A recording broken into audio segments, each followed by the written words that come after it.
বাংলাদেশের সুবিচার কায়েম করার জন্য বিচার ব্যবস্থাকে মজবুত হতে হবে। এটিএম আজহারুল ইসলামের বিচার আমরা বলবো একটা সুবিচার হয়েছে, আলহামদুলিল্লাহ। যারা অবিচারে মারা গেছেন আমরা আল্লাহর কাছে দোয়া করি আল্লাহ তারা জান্নাতবাসী হোক, আল্লাহ তাদেরকে জান্নাতবাসী করুন।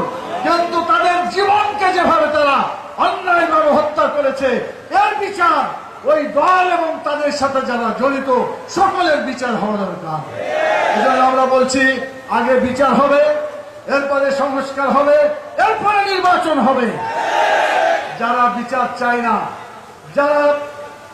যারা এখানে শুধু তাড়াতাড়ি নির্বাচন চায়, সংস্কার চায় না, আপনারা বলেন আগের মতো যদি নির্বাচন হয় এই নির্বাচনের দরকার আছে?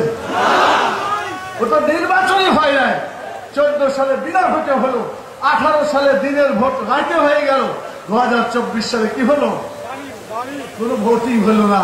নিজেরা ভোট করলো, দামি নির্বাচন করা হয়েছে।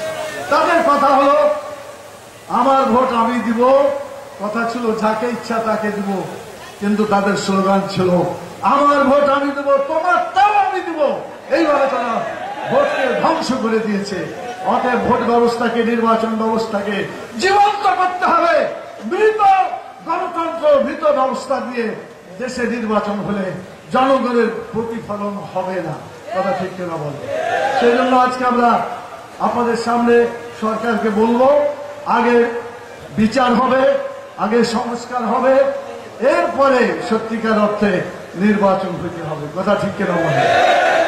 ইলেকশন রিফরমেশনের আগে ইলেকশন হবে না এবং বিচারের আগে নির্বাচন হবে না। এটা আমরা জোর গলায় বলতে চাই। দেশের জনগণ আসলে নির্বাচন চাই, জানতার নির্বাচন আমরা চাই না।